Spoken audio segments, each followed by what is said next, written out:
Hello guys, so this is my first video on information gathering.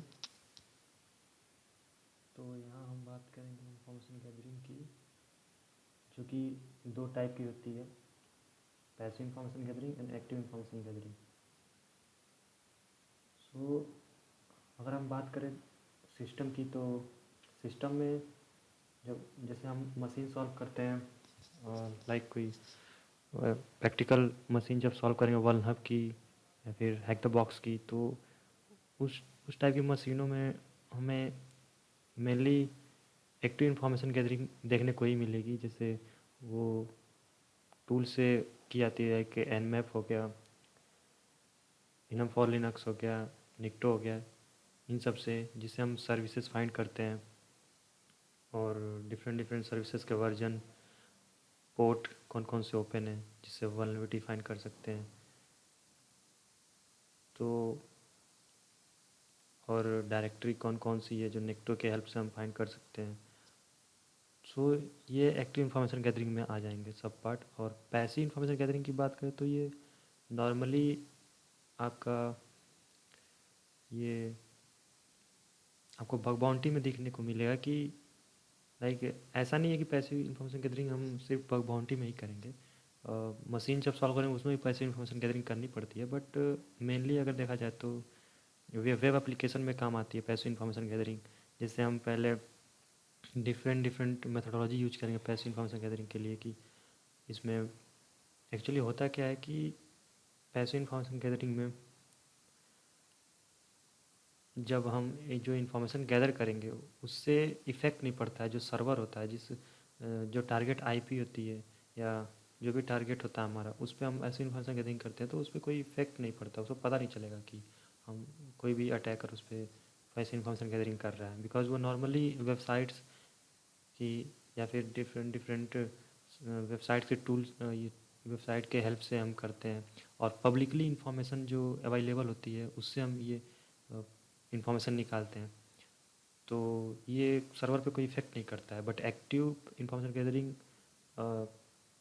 Effect करता है। Because ये like जैसे हम एनमैप करते हैं तो वहाँ पे जैसे टीसीपी में होता है सिंक एंड एक्नॉलेजमेंट, तो यहाँ से हम रिक्वेस्ट भेजते हैं, वहाँ से हमें फिर रिस्पांस मिलता है। तो वो एक्टिव इन्फॉर्मेशन गैदरिंग इस टाइप से होती है जिससे सर्वर रिस्पांस करता है, हमें एक्नॉलेज मिलता है वहाँ से। तो इसमें सर्वर को इफेक्ट पड़ता है और उससे पता भी चलता है कि हाँ यहाँ पे एक्टिव इन्फॉर्मेशन गैदरिंग हो रही है। बट इसके कुछ स्टेप हैं जो हम फॉलो करेंगे। तो फर्स्ट स्टेप है आईपी एड्रेस।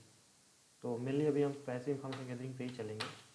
तो फर्स्ट स्टेप है आईपी एड्रेस कि अब पहले तो बात होती है कि आईपी एड्रेस तो हमें पता चलना चाहिए कि हाँ किसका कौन से टारगेट पे हम फोकस कर रहे हैं, उसकी आईपी एड्रेस क्या है, उसका डोमेन क्या है।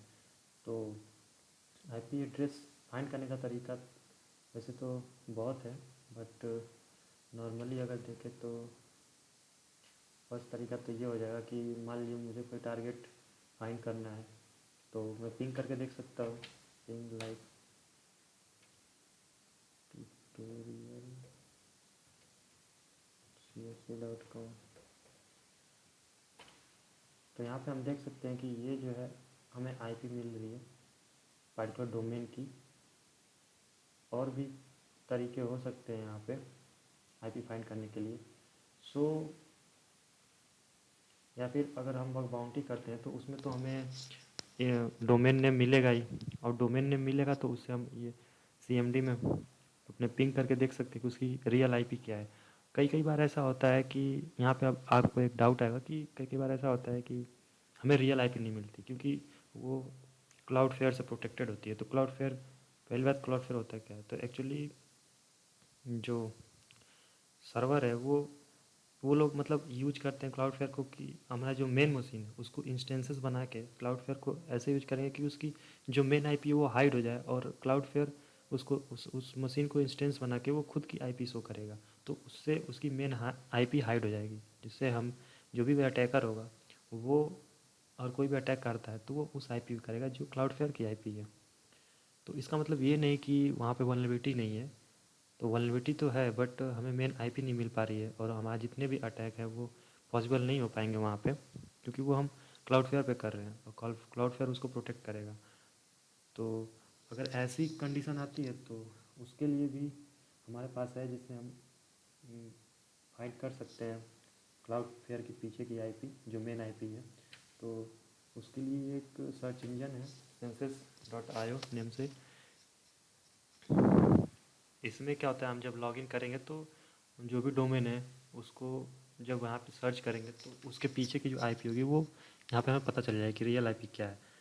तो ऐसा कोई ज़रूरी नहीं है कि हर बार पता ही चल जाए, बट 80 to 90% ऐसा होता है कि पता चल जाए, क्योंकि अगर जो यूज़र है उस सिस्टम का, अगर वो कभी चेंज किया हो अपनी आईपी, तो जैसे होता क्या है कि पहले आईपी उसकी कुछ वो, जैसे मान लीजिए उसने गुड आईडी से डोमेन नेम वो परचेस किया, फिर उसने होस्ट किया गुड आईडी की सर्विस पे। हो सकता है कुछ दिन बाद उसे उसकी सर्विस अगर अच्छी न लगी हो, या फिर उसे कोई और सर्विस अच्छी लग रही हो किसी और होस्टिंग वेबसाइट्स पे, तो वो वहाँ से दूसरी होस्टिंग ले रखा हो, तो उसकी आईपी चेंज करनी पड़ी। तो ऐसे केस में क्या होता है कि फिर उसकी आईपी चेंज होगी, और फिर अगर वो क्लाउडफ्लेयर यूज करता है तो ये सब जो रिकॉर्ड होते हैं, तो वो रिकॉर्ड एक्चुअली ये सिंसेस रखता है। जैसे एक आर्काइव करके वेबसाइट्स है जो कि वेबसाइट्स की रिकॉर्ड रखती है, कि अगर आप देखना चाहते हो कि गूगल 2003 में कैसे दिखती थी, तो हम जाके वहाँ पे देख सकते हैं कि हाँ उस टाइम ये इसका इंटरफेस या फिर कैसा वो था, उसके स्क्रीनशॉट भी देख सकते हैं। तो उसी तरह का ये रिकॉर्ड ये भी रखती है आईपी की रिकॉर्ड की, पहले इसकी आईपी क्या थी। और तो उससे हमें हो सकता है कि प्रीवियस आईपी इसकी मिल जाए जो कि मेन आईपी हो, तो उससे हम एक्सेस कर सकते हैं उस सिस्टम को। सो ये तो हो गया क्लाउडफ्लेयर की बात। अब बात करते हैं आईपी एड्रेस, अब बात करते हैं डोमेन नेम इंफॉर्मेशन की। सो डोमेन नेम इंफॉर्मेशन मतलब जो भी डोमेन है, लाइक अगर मैं बात करूँ इस पर्टिकुलर टारगेट की, tutorial.com, बाय द वे मेरी ये दोस्त की वेबसाइट्स है जिस पे मैं अभी ट्राई करने वाला हूँ। तो अगर इस डोमेन की इंफॉर्मेशन में निकालना चाहूँ इस डोमेन की, तो वो कैसे होगी, तो उसके लिए भी पर्टिकुलर वेबसाइट्स है, लाइक हुइस हम करके देख सकते हैं, हुइस लुकअप, जिससे हमें पता चल जाएगा कि ये किस पे, इसके बारे में क्या क्या है जो भी इंफॉर्मेशन है।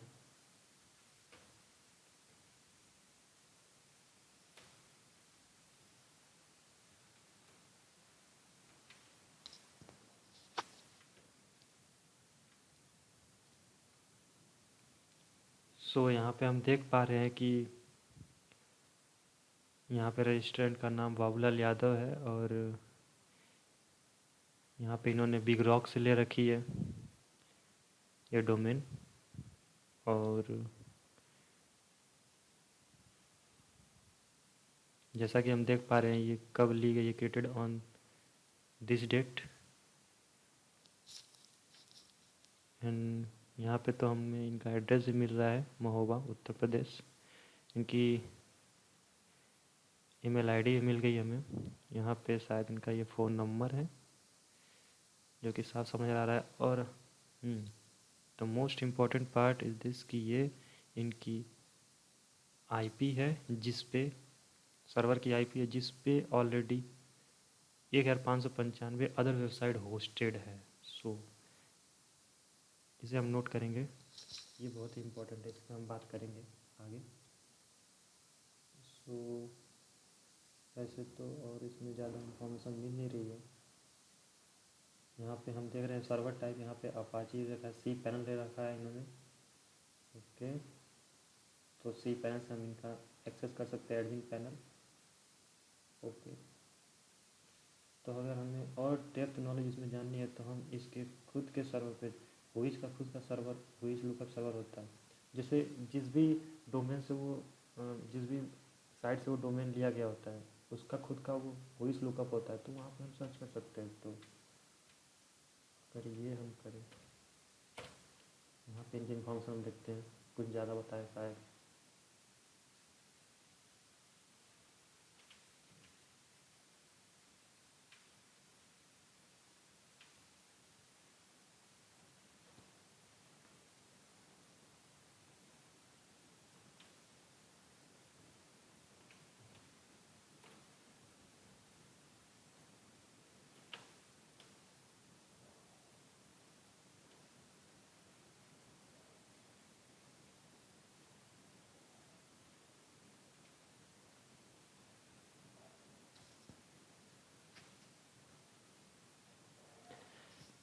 सो जैसा कि हम यहाँ पे देख पा रहे हैं, काफ़ी कुछ रिजल्ट मिला है हमें यहाँ पे।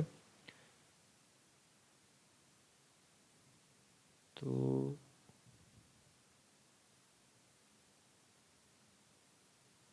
यहाँ पे इनका फ़ोन नंबर है, जीमेल आईडी है,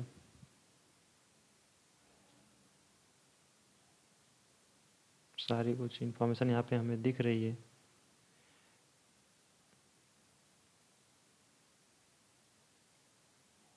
तो अब बात आती है कि हम इस इन्फॉर्मेशन कर क्या सकते हैं, क्योंकि अब हमारे पास इन्फॉर्मेशन तो है इतनी। अब बात ये आती है कि हम इतनी इन्फॉर्मेशन से हम क्या कर सकते हैं। तो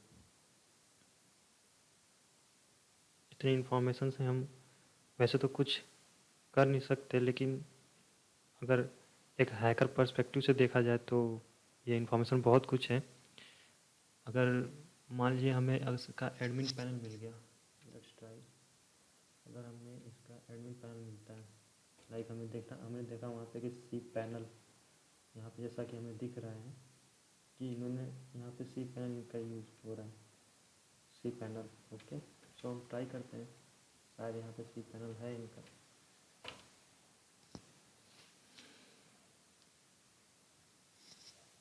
ओके,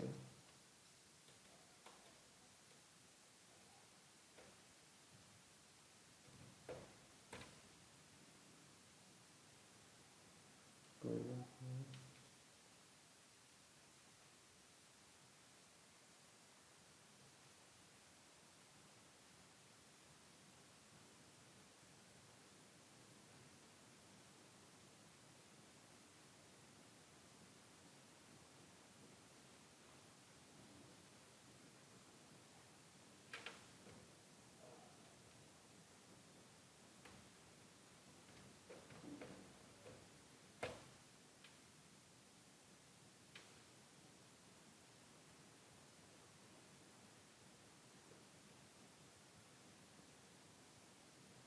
ये तो ऐसे गूगल पे रैंक भी नहीं कर रही है। ओके, कोई बात नहीं, एक बार और ट्राई करते हैं। CPanel login.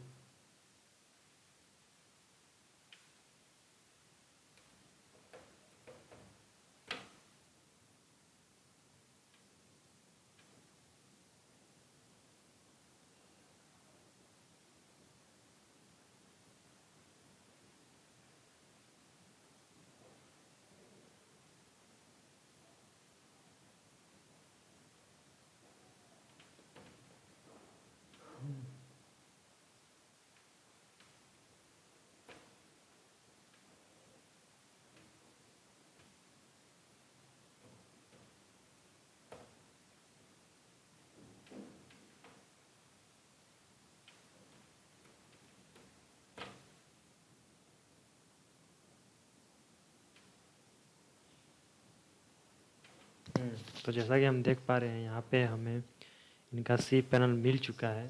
तो अब बात करते हैं हम क्या क्या कर सकते हैं यहाँ से। तो हमारे पास जैसा कि ये इन्फॉर्मेशन है, तो इस इन्फॉर्मेशन तो हम एक ये कर सकते हैं कि इनकी ईमेल आईडी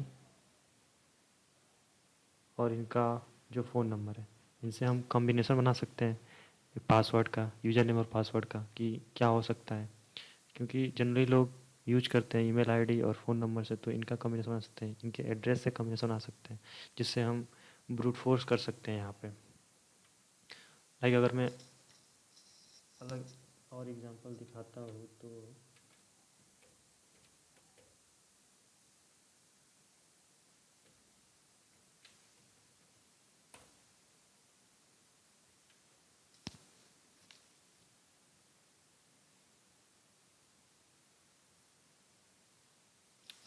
लाइक जैसे ये वेबसाइट है, हमें इसकी पूरी इंफॉर्मेशन फाइंड करनी है। ओके, तो इसका हम देखते हैं क्या है।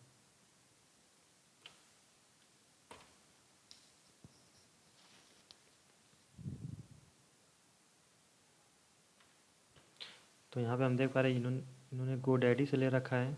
सो हम इनका हुई GoDaddy से देख सकते हैं, जिससे और ज़्यादा हमें इन्फॉर्मेशन मिल सकती है। तो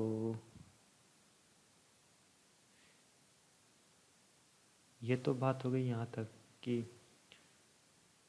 इतनी इन्फॉर्मेशन से हम क्या कर सकते हैं। अगर हमें पैनल मिल जाता है, सी पैनल या फिर एडमिन पैनल, या फिर अगर सी एम एस अगर बंदा यूज कर रहा है तो उसमें वर्डप्रेस हो सकता है, तो उसके हम डिफाइन कर सकते हैं या फिर वहाँ पे ब्रूट फोर्स कर सकते हैं। तो ये था डोमेन नेम इन्फॉर्मेशन। अब हम बात करते हैं टेक्नोलॉजी यूज क्या कहते हैं। वैसे तो इसका टेक्नोलॉजी यूज का उतना काम नहीं होता है, बट फिर भी हमें, जब हम इंफॉर्मेशन गैदरिंग कर रहे हैं तो हमें पता होना चाहिए कि जो टारगेट है वो कौन सी टेक्नोलॉजी यूज कर रहा है। सो जिससे हमें एक्सप्लॉइट करने में थोड़ी और आसानी मिल सकती है। सो टेक्नोलॉजी यूज के लिए हम जनरली यूज करेंगे नेट क्राफ्ट।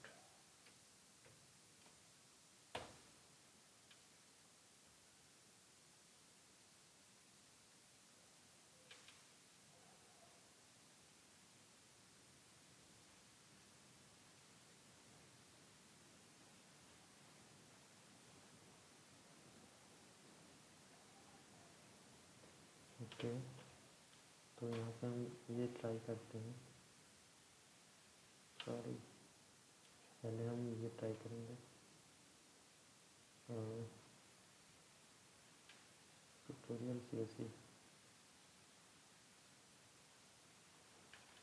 CSE.com।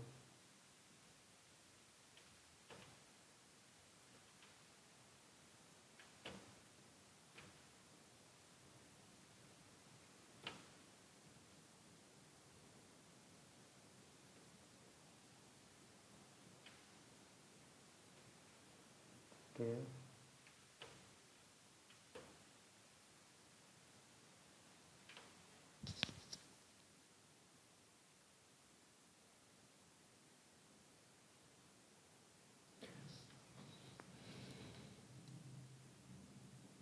तो जैसा कि हम देख रहे हैं यहाँ पे हमें इंफॉर्मेशन आ गई है।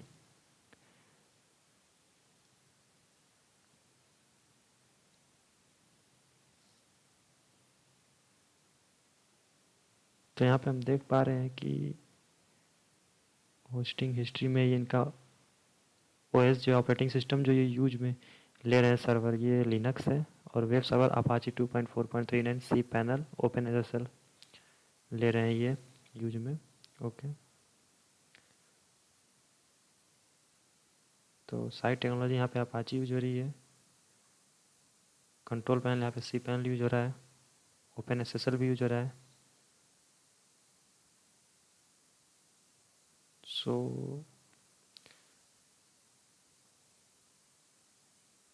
यहाँ पे हमें इतनी इन्फॉर्मेशन मिल रही है नेटक्राफ्ट से, जो कि बहुत ही अच्छा होता है। नेटक्राफ्ट से हमें रिजल्ट जो मिलता है, तो और भी साइट से आप ट्राई कर सकते हो इसके लिए। जैसे TLS Analytics,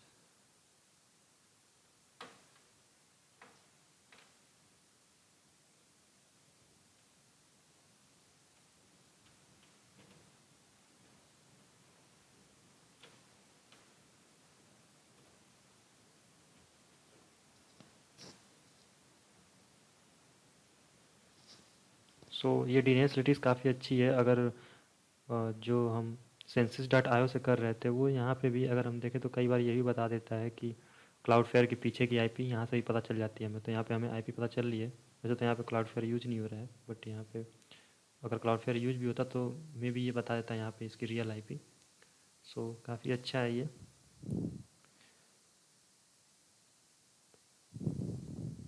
तो यहाँ पे हमें लगभग सब कुछ इन्फॉर्मेशन मिल रही है। Domain and ranking information, hosting information यहाँ पे मिल रही है हमें। और यहाँ पे ये बता भी रहा है कि इतने सारे डोमेन ऑलरेडी यहाँ पे हैं, और यहाँ पे नेम सर्वर रिकॉर्ड यहाँ पे मिल रहा है। सो नेम सर्वर एक्चुअली वो होता है कि जैसे ये एड्रेस मैपिंग का काम करता है। लाइक अगर कोई बंदा गोडैडी से अगर या फिर किसी भी साइट से वो ले रहा है, अपना डोमेन खरीद रहा है, ठीक है। अगर वो होस्टिंग किसी और पे चाहता है कि GoDaddy से उसने डोमेन ले लिया बट होस्टिंग किसी और पे करना चाहता है, तो वहाँ पे इसको मैप उसके डोमेन को उस आईपी से, क्योंकि वहाँ पे उसको आईपी अलग मिलेगी, उसके डोमेन से उसको मैप करना पड़ेगा। तो उस काम में ये NS रिकॉर्ड मतलब नेम सर्वर यूज में लिया जाता है ताकि उसको मैप कर सके उस डोमेन से उस आईपी को।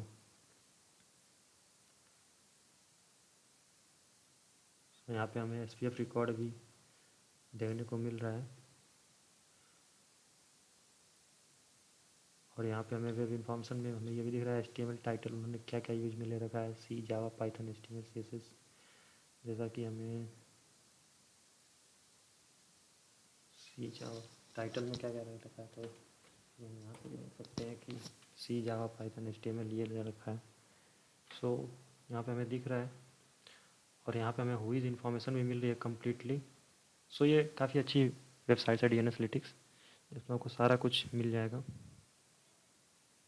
तो यहाँ पे हम देख रहे हैं काफ़ी, ये तो हाईलाइट करके भी दिखा रहा है। सो हम इसका यूज में ले सकते हैं कंबाइन करके ब्रूट फोर्स करने के लिए,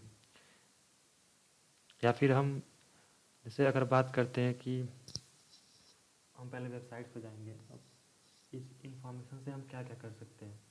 तो सबसे पहले हम वेबसाइट पे जाएंगे, वेबसाइट्स को इन्यूमरेट करेंगे, अगर वहाँ से कुछ मिलता है लाइक लॉगिन पैनल तो कम्बिनेशन बनाएंगे, कम्बिनेशन से हम ब्रूट फोर्स करेंगे। अगर ब्रूट फोर्स पॉसिबल हो रहा है तो ठीक है, अगर नहीं हो रहा है तो फिर हम क्या कर सकते हैं कि यहाँ से हम इंफॉर्मेशन लेके हम ये कर सकते हैं कि उनके बारे में हमें इंफॉर्मेशन पता है, तो हम ऐसा कुछ करें कि जिससे हम उनको कोई पेलोड बना के सेंड कर सके जिससे वो इंस्टॉल करे, और उसके बाद जो कि सोशल इंजीनियरिंग पे बेस्ड है ये सारी चीज़ें। तो ये तो हम तब करेंगे जब हमारे पास कोई ऑप्शन नहीं होगा, तो लास्ट ऑप्शन हम सोशल इंजीनियरिंग रखते हैं, क्योंकि हमें थोड़ा एडवांस तरीके से करना पड़ेगा। तो अगर किसी भी तरीके से अगर वो हमारे जो भी ऐप है या फिर किसी भी तरीके से हम उनको पेलोड अपना सेंड कर रहे हैं और वो इंस्टॉल कर ले रहे हैं, तो हमें एक उनके फ़ोन में एक्सेस मिल जाएगा। अब यहाँ से मान लेते हैं कि हमें जीमेल का वो मिल गया फॉरगेट पासवर्ड करके, तो उन पे भी मैसेज जाएगा, OTP जाएगा, उस OTP से हम इनका जीमेल एक्सेस कर सकते हैं, और जीमेल एक्सेस कर लिया तो वहाँ से हम वेबसाइट तक पहुँच सकते हैं, और फिर हमारा पूरा कंट्रोल वेबसाइट पे होगा। तो ये तो लास्ट ऑप्शन था कि हम अ, जब कुछ नहीं हमारे पास बचेगा तब हम सोशल इंजीनियरिंग पे जाएंगे और ये सब करेंगे। बट इसके पहले बहुत सारा और भी ऑप्शन है, तो देखते हैं। तो अभी हम बात करते हैं other website on the same server. हाँ, तो ये चीज़ इम्पोर्टेंट है, other website on the same server, जो कि हम यहाँ पे देख रहे थे कि हुईज रिकॉर्ड में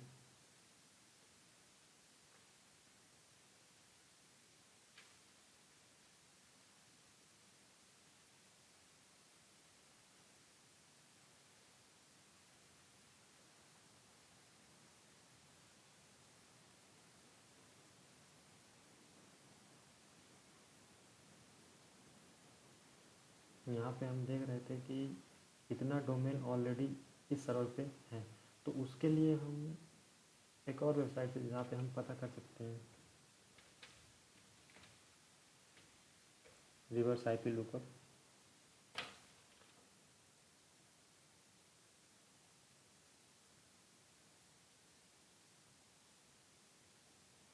वैसे तो आपको और भी वेबसाइट बहुत मिल जाएंगी, आपको जैसा लगे उसके हिसाब से आप सर्च कर सकते हैं।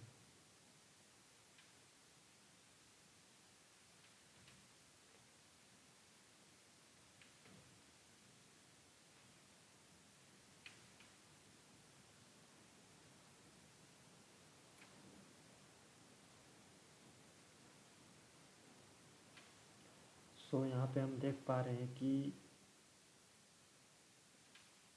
इस सर्वर पे और भी कितनी सारी साइटें होस्टेड है।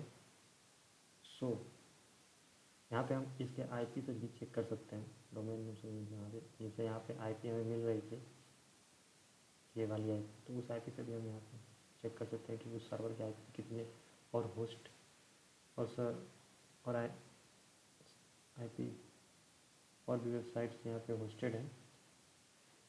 सो अब बात करते हैं कि इससे हमें क्या बेनिफिट मिलेगा। तो इससे हमें बेनिफिट ये मिल सकता है कि लाइक इतनी सारी वेबसाइट यहाँ पे अवेलेबल है इस सर्वर पे। तो हम क्या कर सकते हैं यहाँ पे एक काम की, मान लेते हैं कि हमारा टारगेट ये है, ये वेबसाइट, बस इसमें हमें कोई वल्नरेबिलिटी नहीं मिली। तो हम क्या कर सकते हैं कि इसका रिवर्स आईपी लुकअप देंगे, और इतनी सारी वेबसाइट है तो हम इसमें भी तो हो सकता है कि वल्नरेबिलिटी हो, ऐसा तो है नहीं कि इनमें वल्नरेबिलिटी नहीं होगी।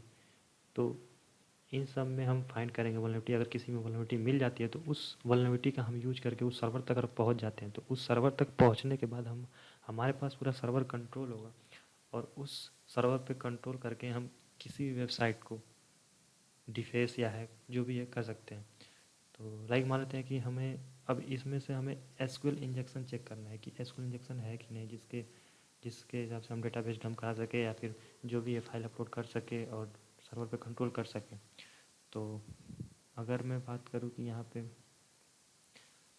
एसक्यूएल इंजेक्शन है कि नहीं, तो पहले हम कोई टारगेट पकड़ लेते हैं और इस पर हम चेक करते हैं एसक्यूएल इंजेक्शन है कि नहीं। तो या तो आप ऐसे कर सकते हैं कि इसकी जो आईपी है वो यहाँ पे आप सर्च कर सकते हैं।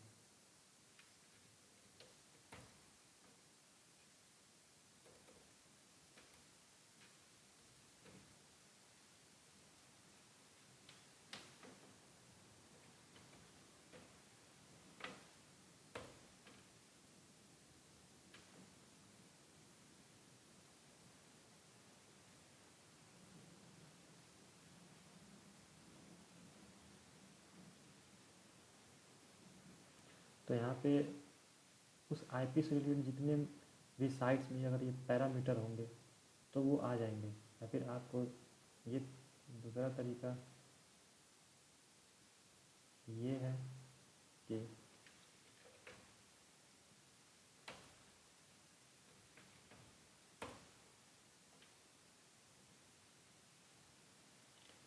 आप इसमें किसी में फाइंड कर लीजिए कि इसमें मिल रहा है आपको। तो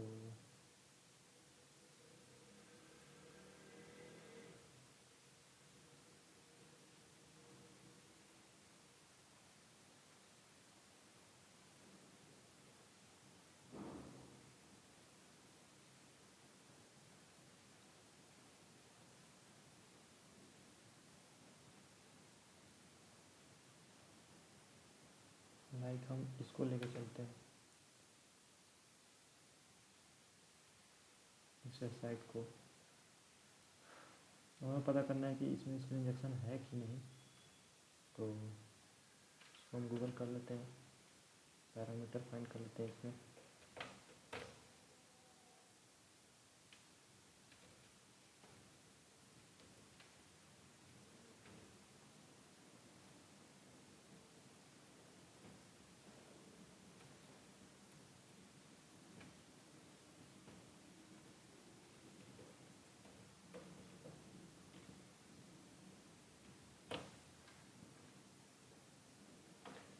सो जैसा कि हम देख पा रहे हैं यहाँ पे हमें पैरामीटर मिल गया है।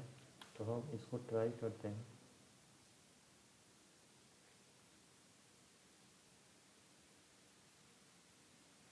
इसे हम कॉपी कर लेते हैं, एक बार में ट्राई करते हैं इसके।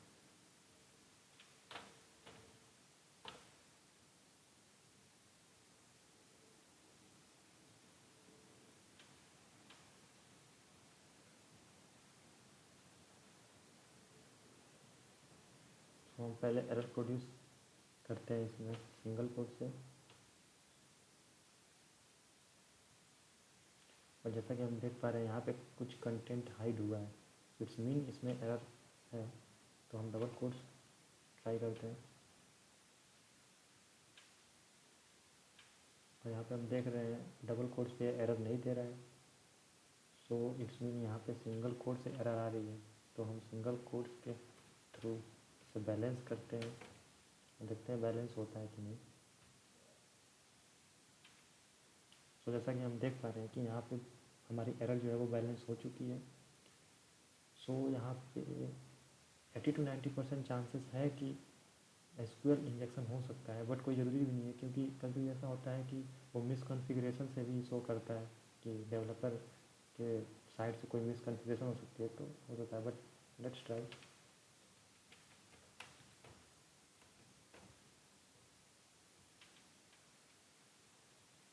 तो यहाँ पे हम देख रहे हैं पेज हाइड हो रहा है, मतलब यहाँ पे पॉसिबिलिटी है इसको इंजेक्शन की, बट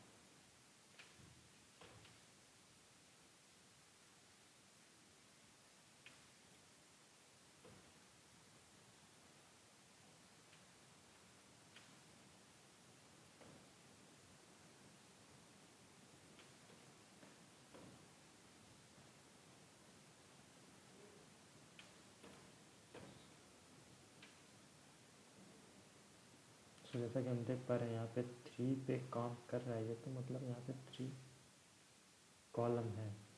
सो जैसा कि यहाँ बात करें, यहाँ पे 3 कॉलम है, तो मतलब यहाँ पे यूनियन, यहाँ पे एसक्यूएल इंजेक्शन है। सो अगर एसक्यूएल इंजेक्शन हम परफॉर्म करते हैं और यहाँ पे हम मे भी फाइल अपलोड अगर कर सकते हैं, सर्वर कंट्रोल यहाँ से कर सकते हैं, फिर हमारे पास हम ये जितनी यहाँ पे साइट्स हैं इस सर्वर पे होस्टेड है उन सबको कंट्रोल कर सकते हैं। सो एक तो ये मेथड होगा जो बहुत ही इम्पोर्टेंट होता है।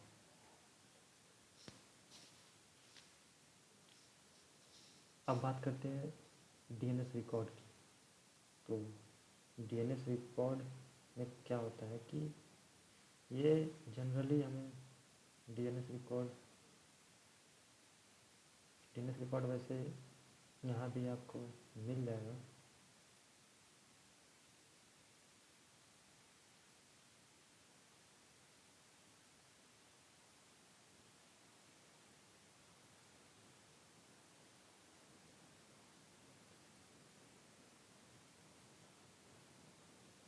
आपका जो नेम्स और रिकॉर्ड है डीएनएस रिकॉर्ड, और बाकी हम नेटक्राफ्ट से देख सकते हैं कि इसका डीएनएस रिकॉर्ड में क्या दिखा रहा है।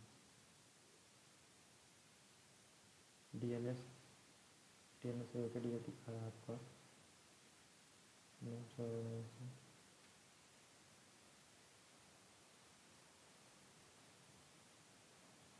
तो वैसे तो यहाँ पे ज़्यादा कुछ दिखा नहीं रहा है, बट मेनली हम डीएनएस रिकॉर्ड को हम यूज करते हैं सब डोमेन टेक ओवर करने में। कि जैसे ये होता है कि कई बार जो कुछ साइट्स होती हैं कि वो अपना कुछ जो सब डोमेन होता है वो रहता है, फिर कुछ दिन बाद उसका यूजेस करना बंद करती है, यूजेस उसका नहीं हो पाता है और वो वहीं की वहीं रह जाती है, उसको रिकॉर्ड से हटाया नहीं जाता है।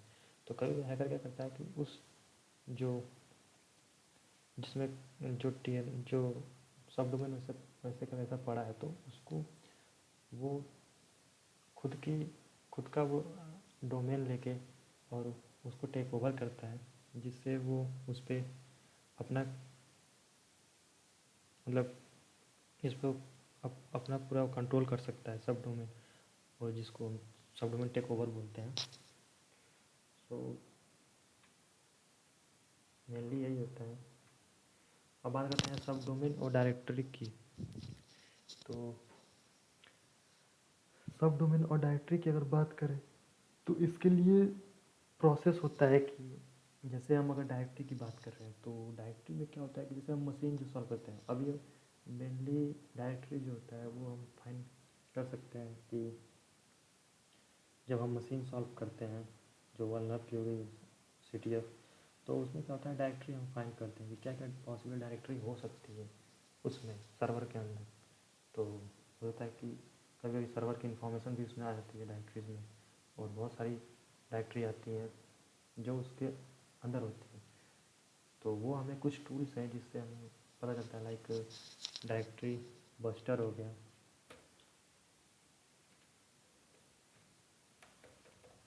लाइक लेयर बस्टर हो गया, फिर आपका नेक्टो हो गया, फिर आपका डायरेक्टरी सर्च हो जाएगा, डायरेक्टरी सर्च आ जाएगा, फिर आपका हो जाएगा गो बस्टर, सो ऐसे आपको बहुत सारे टूल मिल जाएंगे गिटहब पे, तो इससे हम डायरेक्टरी फाइंड कर सकते हैं, बट ये मेनली एक्टिव इन्फॉर्मेशन गैदरिंग में आएगा, बिकॉज इससे सर्वर को इफेक्ट भी पड़ता है। और ऐसे ही हम सब डोमेन फाइंड करने के लिए डिफरेंट टूल यूज में लेते हैं, लाइक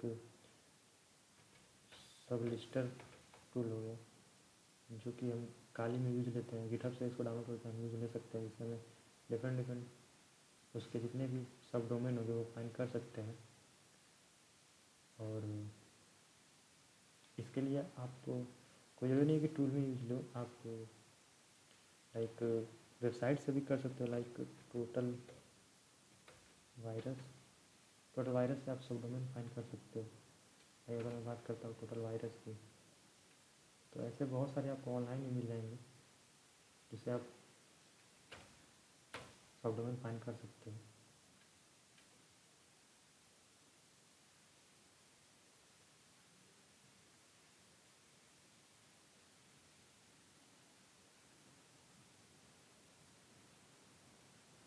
तो अगर मैं बात करता हूँ गूगल की,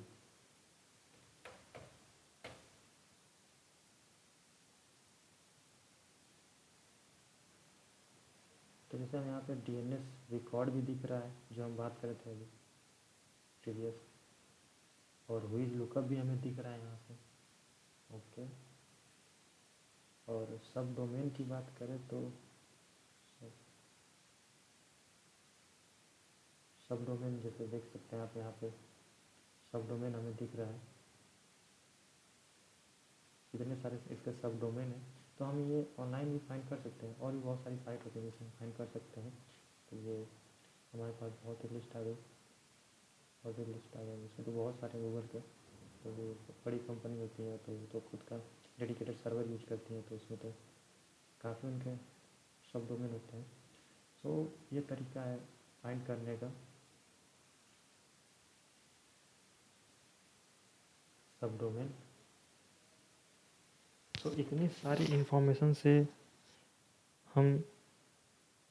हमें ये पता चल जाएगा कि एक्चुअली में टारगेट को कैसे